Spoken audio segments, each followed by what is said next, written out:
Hey, salespreneurs. Today we have the one and only Scott Leese with us.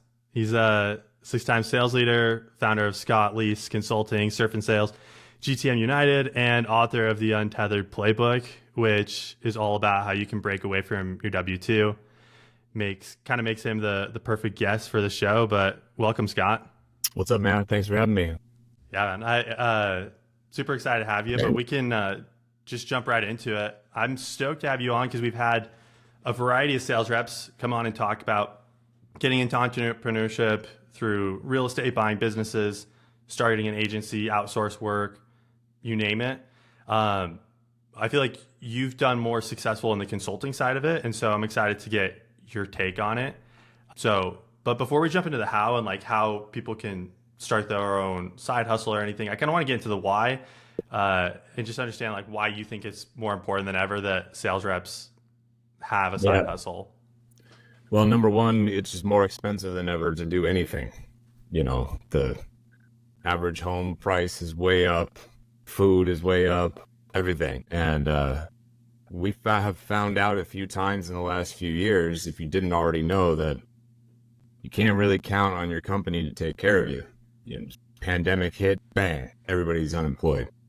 Market turned in technology, at least in the last year and a half, bang, all sorts of people are unemployed. So you've got to find ways, I think, to protect yourself and insulate yourself from catastrophe or, unplanned events. And it's just a smart way to think about your finances. If you're making 10 grand a month from your regular job, how can you find a way to even pay a couple bills through some sort of passion project or side hustle or whatever? And you never know. Sometimes sometimes that income starts to swell and grow a little bit. And if you're fortunate enough to carve out a niche for yourself and you can get to a place where the stuff you're doing on the side matches your W-2, then you have an interesting decision to make about whether or not to go all in. So I think that the kind of veil has been lifted, right? And I think that employees don't really believe some of the things that employers have said historically. So we're just not as naive anymore. Yeah, I feel like I can relate to that. I was with a company a couple of years ago and we went through this massive growth stage and it felt like my first love where you were just really excited. And then my whole team gets riffed. Yeah. And you realize that first love and like all the promises and everything are only as far as they can go. And so I feel like we've definitely seen a shift in that power dynamic. I actually had a friend recently post on LinkedIn who was essentially asking what people's thoughts were on side hustles. And it's really interesting to see founders share their opinions, some of them, because some of them were really pro, but then some of them who are these entrepreneurs who are like, go and get it, go do whatever, are a little more stingy and we're like, no, like if you're working for me, like, and I'm paying you a salary, you need to be all in on what we're building. And I feel like there's almost like this hilarious hypocrisy of, yeah, everyone should be an entrepreneur except for if you're working for me. If you're working for me, don't be an entrepreneur. It's even worse than that too, because, I would go to those same founders and say, would you be upset if Clay and Scott were bartending on the weekends in order to make ends meet? Would you be mad if we were driving an Uber at night because we needed, some extra cash? So they actually don't care about those kind of side hustles, right? They just get threatened by the thought of, Clay doing some consulting on the side or Scott hosting some events, right? So it's dependent upon the type of side hustle that you do. And then the hypocrisy at the larger scale is this founder who owns 40% of the company, who's going to make millions and millions and millions of dollars in an exit, right? They want their frontline employees to care just as much. Get the f out of here. Why would I care just as much? If I'm a frontline employee and I'm earning well, I'm there to collect my check. I'd love to see the company do well, but I'm not benefiting in some tremendous way. Listen, even as a VP of sales, you typically have, let's call it 1% equity in the company, right? So this is just bad napkin math, but you sell a company for $100 million. The founder walks away with 30, 40 million. The VP of sales walks away with 1 million. Why should I care about this business as much as you or more than you? You're making 30 to 40 times what I do. And then filter that on down to like an entry-level sales rep or something like that. It's ridiculous. It's ridiculous. I think there's no place for those types of founders anymore. And I frankly don't think people are going to work for them much longer. Yeah, I think there's definitely a power shift. And I come from a door-to-door background. I sold pest control through college. I don't know if you're very familiar with that, but in Utah, it's like really popular where through college, people will go knock doors and sell. But part of the culture there that is really crazy is it's so hard to get people to go and knock doors because it's one of the hardest jobs ever, but they won't let people leave. So when I went to my leadership and was like, hey, like, I'm going to leave. They're like, oh, hey, like, can we throw you a bonus? What can we throw you to get you to stay? Like it was, and my situation I think was better than others, but there's some people where it like burns bridges because they want that, because they're so dependent on these other folks working for them. And so when I came to tech, I was like, oh, wow. Because I think I got fortunate with my first VP who was like, hey, if this is not aligned with what you want to do and you want to go somewhere else, like that's fine. And so I think that there are like some good sweet spots in tech where they really have your best interests at heart. But yeah, you definitely shouldn't be banking on this company to be your end all be all or your one-way ticket, because the company is always going to take care of the company, which it should. Like, it has to. It has to. Yeah, it has to. That's the nature of the game. Just don't tell me any lies or make me feel bad because I don't care as much as you do. I understand you have to do what you have to do, but guess what? We, as employees, have to do what we have to do as well. And the more times you run this gauntlet, right? Like, you came from door-to-door sales, you landed in a good spot, you went through that experience. But when you go through that startup gauntlet for the second time, the third time, the fourth time, the fifth time, the sixth time, at that point, you're just like, I know the game. I know the drill. I don't want to hear all this stuff. I don't want to hear all these lies. I don't need the Kool-Aid. And as the older you get, your life starts to change and you start to reach a point where you're like, wait a second. My kid's Little League game starts at 5:30. It takes me 45 minutes to get there from wherever I'm working or wherever I'm living or whatever. It's like, I have to leave the office early or I have to log off early.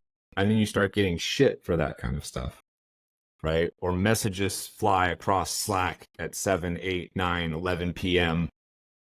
and you don't respond to them because, you're trying to be with your family, you're logged off or whatever. And then you get hell for that. You reach this point where you're like, dude, give me a break, man. This is not how I want to spend the rest of my life. It was maybe okay. And I was in that mindset when I was 23 years old or whatever, but I'm 46 years old now. I don't want some 25-year-old CEO, entrepreneur, Harvard MBA guy who doesn't have kids, doesn't have anything else going on in his life, telling me that I need to be responding to Slack messages at 11 p.m. on a Saturday night. Come on, right? So you got to plan. That's the game and that's going to happen. So how are you going to find an escape path and figure out, how to eject from that situation and do it without completely like sandbagging or sabotaging your lifestyle? That's the goal. Yeah. Well, Scott, one of the things I like about you is you've been a successful executive, obviously really good exits at multiple places. And so I think you were in a different situation when it came time to start consulting.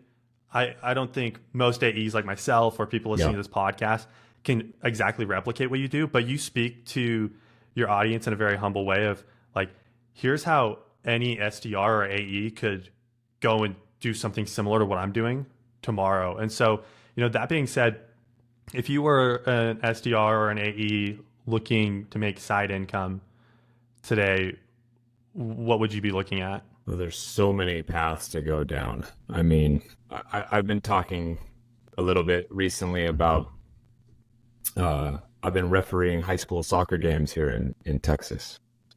And the reason I've been talking about it is because I've been making pretty good money. You make like $95 a game here in Texas reffing high school games. And, I run 3 to 5 miles during those games. I'm not very good about forcing myself to go exercise, candidly, right? But suddenly, if you're going to pay me to go exercise, I'm finding some motivation to do it and be a part of a sport that I love, right? So, you could find a way theoretically to referee or umpire sporting events for kids. There's always a shortage of referees and umpires. That is a side hustle. It doesn't have to be something like crazy complicated or dramatic. You could do that, right? Let's say you're a salesperson and you've been performing well. You could offer some private coaching to some people that you've connected with, people who are more junior than you. You don't have to charge $1 million an hour. Can you get $50 an hour? Can you get $100 an hour? Could you get a cohort of those folks together? Could you put a little event on together? You live in Utah. I bet a lot of people who sell love to snowboard, ski, hike, backpack, all this kind of stuff, right? What if you just get a little get together, 10, 15, 20 people, meet somewhere, go for a hike, network, have them, they pay you a little bit of money just to organize the thing. You go to the ski and sales type of a situation, right? So there's little events that you can do. There's little coaching things that you can do. And then there's bigger things like, if you can find a way to get into real estate and make some kind of more passive income from being a property owner that has renters and stuff.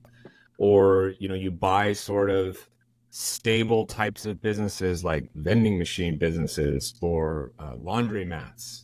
These types of businesses have been around for a long time. They're unsexy. People don't think about them very much, but they're pretty stable, right? And so this is just a few examples of, things that you could be doing. You could create a little course. You could write a little book. You're not going to make $1 million on this kind of thing, but can it pay one bill? I wrote a book in 2017, my very first book, and I still get a couple $100 a month in royalties off of that book. I'm not getting rich off of it, right? But it covers my cell phone bill every month, covers my energy bill, right? And I think that's how you should think about the side hustle thing, especially when you're first getting started. Yeah. I think it's interesting how the first thing you brought up are little ways that you can do it. I mean, refereeing that's one thing, or coaching, or trying to get one little contract on the side, even if they're not paying you anything, just to get some experience doing it.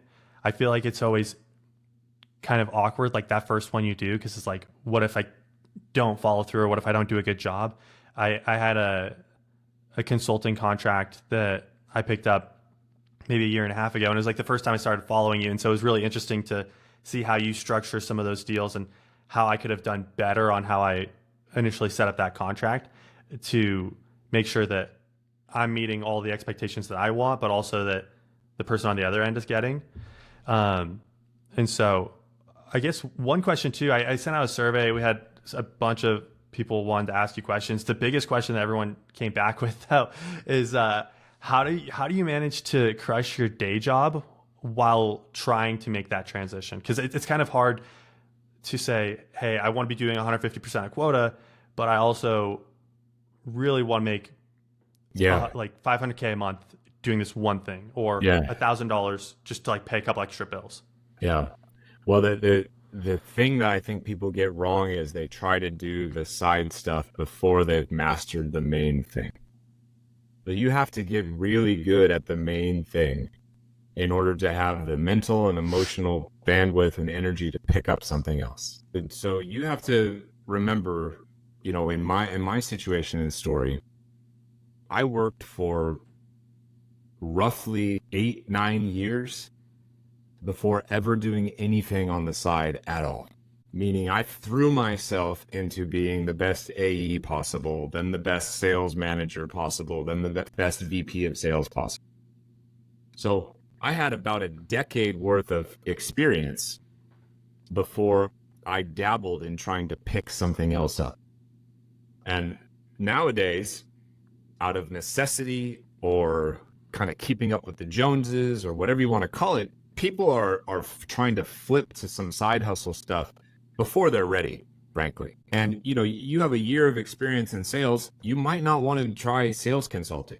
You might think about making your side hustle more of this like refereeing on the side, or, you know, this kind of stuff. Maybe you're a musician and you can give like guitar lessons or something like that. Like any of that kind of stuff that's fun and like feeds your soul and can pay a bill or two.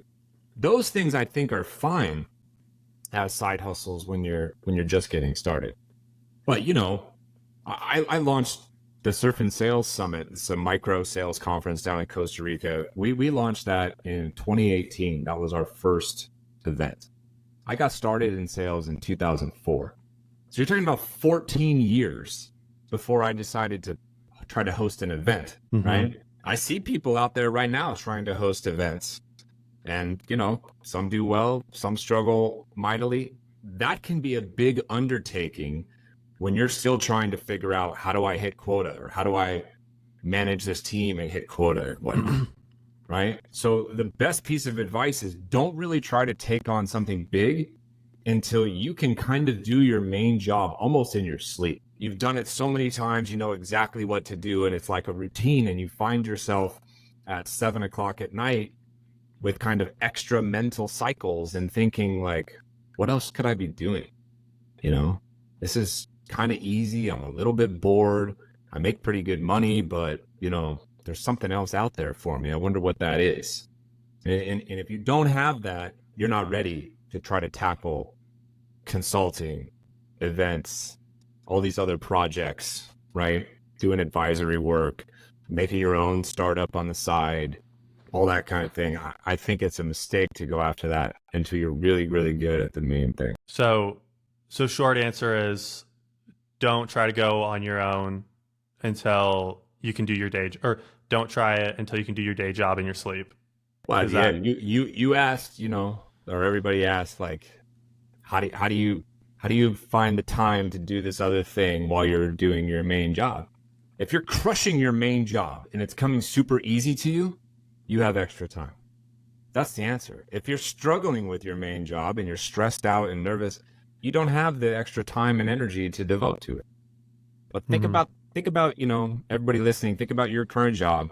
If you were hitting 150% month over month, quarter over quarter, you've been there for 3 years, you know the product and the market inside and out, right? Yeah. If you're a little bit bored and you find yourself with some extra cycles, that's the way to do it. So I've had a couple people on, and I've been really like interested in this whole agency model of how there's been some really good sales reps that go learn how to use Apollo or Clay or a couple of these different AI tools, and they can do business development and do stuff on the side. Have you seen anyone do that really well, or have you seen any examples of people being able to take one thing that they've gotten really good at and just start to outsource it a little bit? Because and maybe this is just something I'm noticing. Maybe it's nothing real, but I just want to know, do you see that there's a shift towards people being able to do more fractional work? Yes, I think so. Well, like, is there a future in that, Scott, or is it just kind of like a fad? I don't think it's a fad because I think that the power dynamic has shifted. Like, we don't have to go to the office anymore. I know a bunch of companies are trying to make people return, but, you know, that's not going to last. That's not going to go over very well, in my opinion. And when you have employees working from home, you actually can't control everything that they're doing. So the employees are going to find ways to maximize their earning, figure out how they spend their time in the most enjoyable kind of way. And that's going to include fractional kind of work. And, you know, you could argue that it's cheaper if you run a sales org to hire a bunch of fractional folks. You don't have to pay them. You don't have to pay for an office. You don't have to pay for their equipment. You don't have to pay insurance and benefits and all this kind of stuff. And as long as they produce, what do I care? Right? I might be happy with that kind of model. But the agency kind of thing is interesting, you know, because you'll see somebody who produced their own podcast, for example. I'm thinking of two people right now. They produced their own podcast. They ran it for a little while. really high production quality. Maybe they don't have the same following or kind of business acumen or experience as other people, but their podcast production is like amazing. Now they do podcasts for other people, right?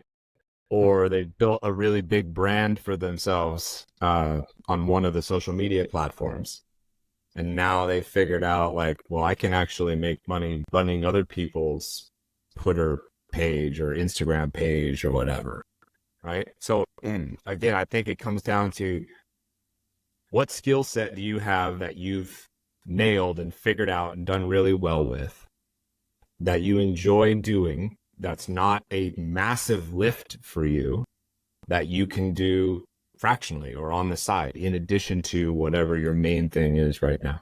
I think we'll only see that stuff start to increase. Yeah. Well, I had a guest on a couple of weeks ago, and one of the things that he mentioned that I thought was really interesting is that your tech quotient as an account executive or as even as an SDR is much higher than the average person. So there are tons of businesses. I mean, the concept of buying an unsexy business and turning it into a machine is one thing, but also some of those unsexy businesses don't know how to do B2B go to market the way that we do in tech. Yeah. And so that market is just massive because you think of how big the SMB market is, you think of how big, dentist offices, retail shops, all these things. But some of these businesses sell business to business and they don't know how to send out a bunch of emails or how to make cold calls or how to drive interest. Yeah. But they would pay somebody if I can get some solid leads, like they would pay somebody just as much as an SDR.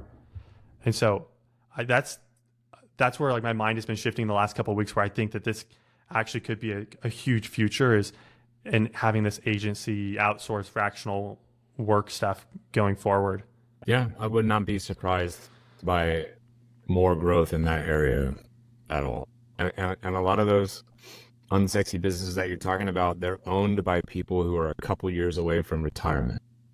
So if you read about this, there's about to be a massive transition in wealth distribution. And somebody's going to have to inherit all these businesses.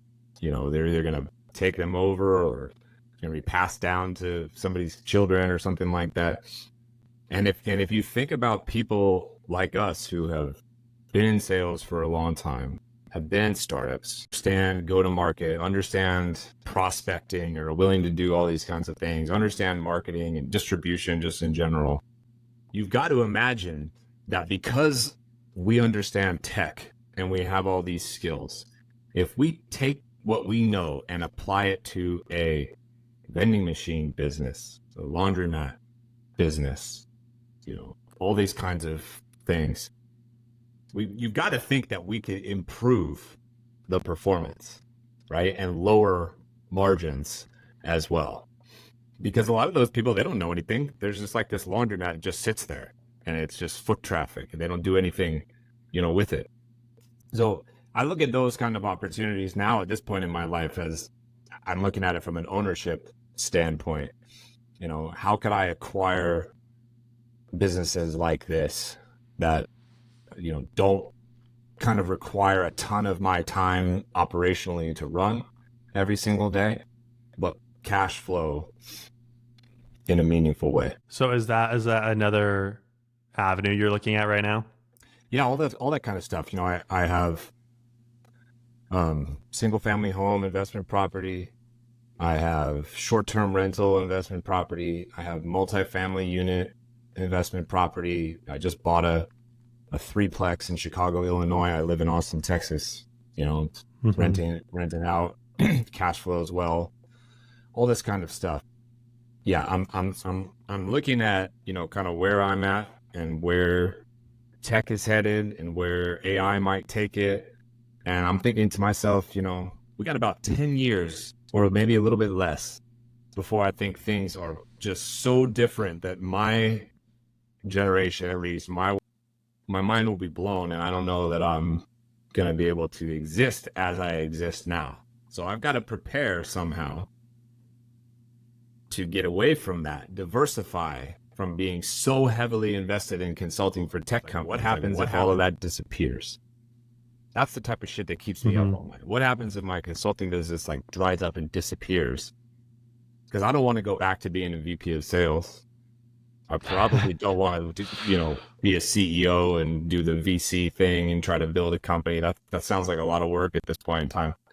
So how can I maintain my lifestyle and continue to earn while somehow maybe working a little bit less and being diversified across different industries? So I look at that stuff all the time. I think I have about 13 different streams of income. God, I'm super curious. Like, what keeps you going? Because I feel like you've kind of made it in a lot of aspects, and maybe you don't have to work as hard as you really do, but you're constantly thinking of different ways. Like, what's pushing you to keeping that going?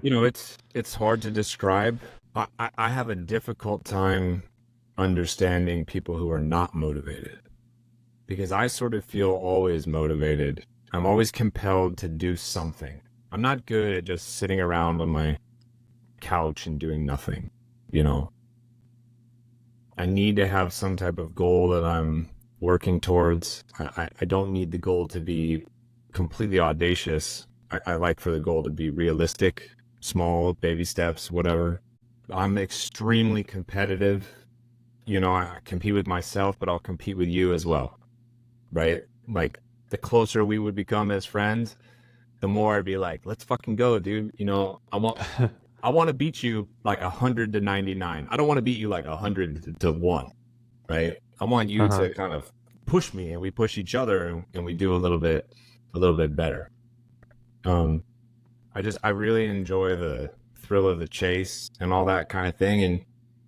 And, it's hard to turn that off. I just watched, everybody has probably watched The Last Dance with Michael Jordan and the Chicago Bulls, but I also just Great documentary. I also just watched the Dynasty show about the New England Patriots. And if you watch that show and you listen to Tom Brady talk, the guy is just absolutely maniacally driven, and it doesn't turn off. He'd win something and he'd talk about how it's more of a relief than a joy. And I was sitting there going, yeah, I relate. I understand this. I get this. And all the different team members are talking about, we won that one, but what are we going to do next year? You're already thinking about winning that. I understand that. I am also built that way. I was an athlete growing up. I played 2 sports in college. Like, maybe that's part of it. So I just worry that I would kind of shrivel up and die without this type of drive and motivation. And I struggle to understand people who don't have it and can't find it. Well, that's kind of where that question came from, because you have an athletic background. And so I was curious, why don't you just go and do something competitive and join a sport and go do that full time? I think about it every day, man. Why do you have to take all these phone calls with founders and deal with the drama that's on LinkedIn or whatever? I think about it a lot, man. I really wish, if a couple companies popped that I have significant equity in, that I'm just kind of waiting for, I would be comfortable enough that I would tell you I would love to quit my job, go find a high school soccer coaching job somewhere, and just do that for the next 25 years. I would love nothing more than that. I'm state champs every year. Yeah, I would love that. I've been involved in sports my whole entire life. That's a dream situation for me. One other thing that I think is important to think about is, for anybody who doesn't know my story, I got really sick when I was 23 years old and ended up fighting for my life in the hospital for about 4 years. 4 years. I've had 9 major surgeries, 4 life-saving kind of emergency abdominal surgeries. I'm missing a large intestine.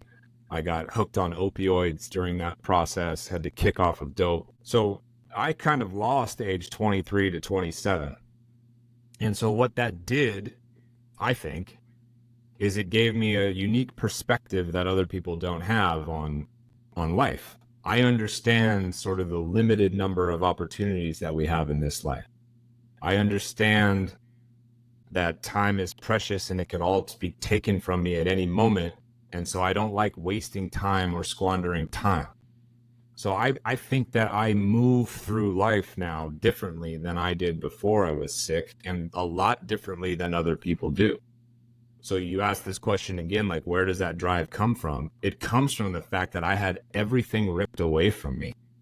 And I don't know when it's going to happen again, but I know it will be ripped away from me again at some point. It happens to all of us. So what am I going to do with this amount of time that I have right now where I feel good, right? And a lot of people just want to chill. And I'm like, nope, I got shit to do, you know? So that perspective in terms of having this extreme sense of urgency, I think, is also part of what fuels me. Yeah. Well, 4 years in a hospital, that's a really long time. It is. Yeah. That's college. That's all of college. All of college. There you go. Whole college experience. Or I don't know how old you are, but, you know, rewind the tape 4 years and think about being in a hospital the whole time. Or pause right now, fast forward 4 years, and you've just lost all of that. You know, you don't go through something like that unchanged. You have two options, basically. You can now use it as an excuse, you know, to feel bad and kind of woe is me for the rest of your life, and kind of think, well, I'll never make it because this was taken from me. I can't catch up to the people, whatever. That's one path you could choose to go down. The other path is you can choose to view it as a superpower. And this superpower is my sense of urgency is stronger than Clay's. My appreciation for each and every opportunity that I have is stronger than Clay's, right? I'm sure people listening have walked into their office before, especially if you've been in sales and you've been a part of like a call center kind of environment, right? You walk in and you see people at their desk. I want you to look at them. I want you to just scan the room. It's not hard to figure out which people are just kind of happy to be there, and which people are like, I am here for a specific purpose and mission to get what I need to get out of this opportunity to help me get to wherever it is I'm going to do next. And I went to that first sales job that I ever got, having no sales experience. And I looked around the room and I thought, these people are literally just happy to be there. If I can figure out how to sell this thing, I'm going to fucking smoke all of them. They have no chance against me and my mindset. So that's where this stuff, you know, comes from. It comes from playing sports and competitiveness. It comes from illness and overcoming that and having the perspective.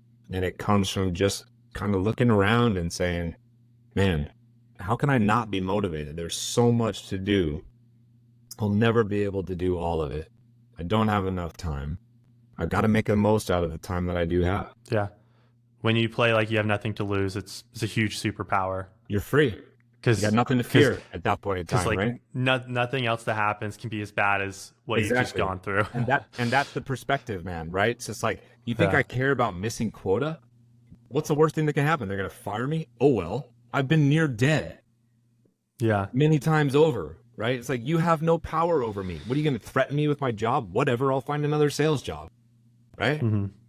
And that allows you to play free with no fear. That allows you to take some chances. That gives you the confidence to bet on yourself because you've already been through the hardest thing you're likely to ever go through in your life. So what do I have to worry about? What's the worst thing that can happen? You know, when I was thinking about starting my consulting business, you know, I finally pulled the trigger and I was like, okay, I'm going to give this a year. Let's see what happens. Worst case scenario, I fail and I have to go get a VP of sales job. Oh, well, I've already done that 6 times. That's not going to be hard, right? So you get the confidence for it. Worst case scenario conversations are a very interesting one too, because I was listening to this one podcast. And I love the way that this guy framed it, but he said your worst case scenario is your current situation.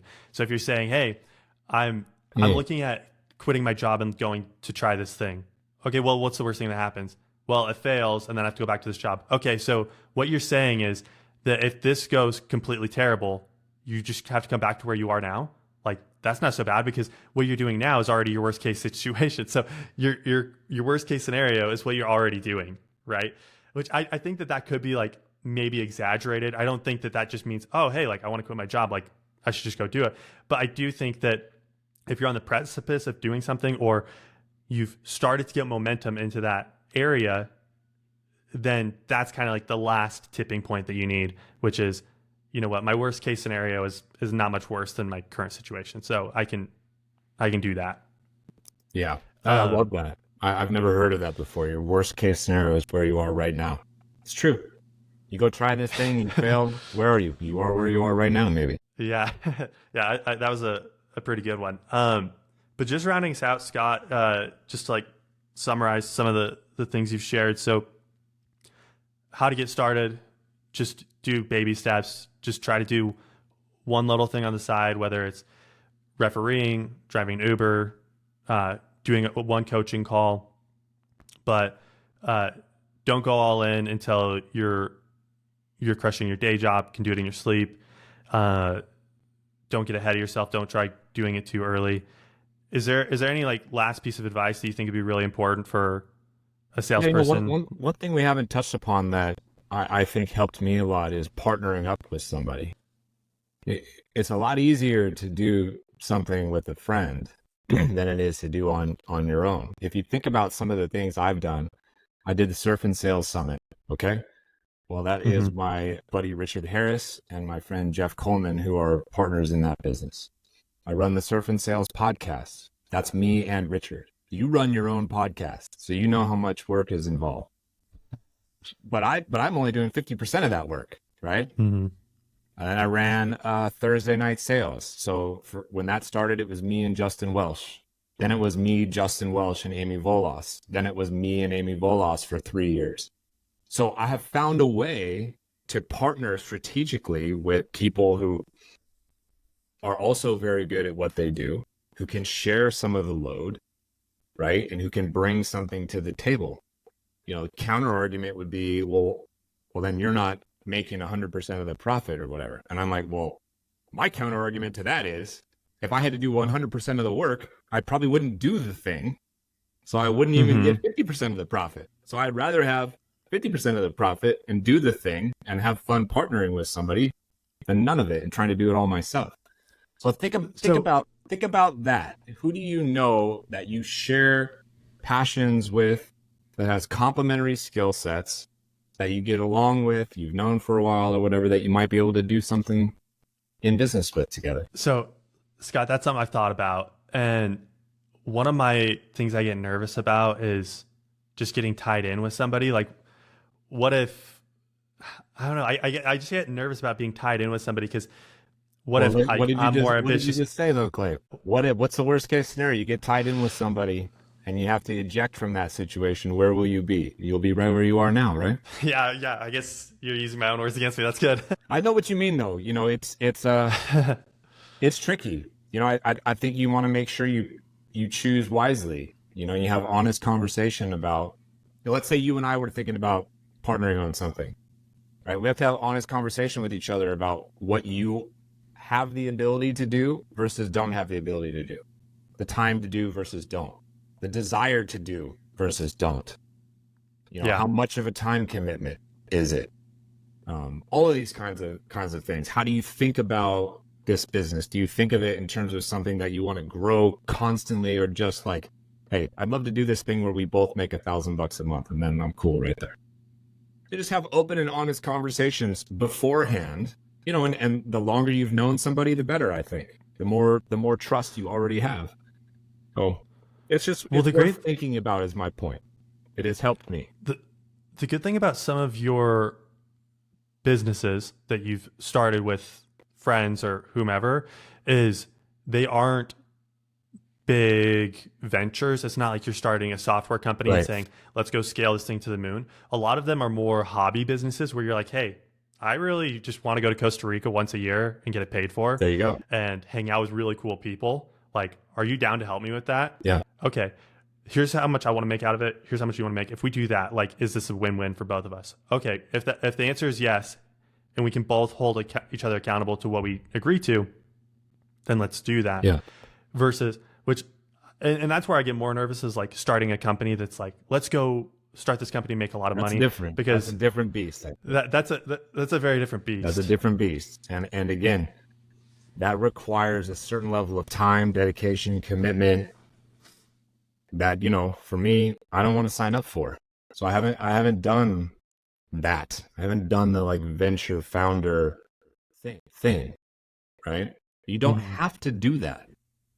Lifestyle businesses get a lot of shit and not enough like praise and glamour, right?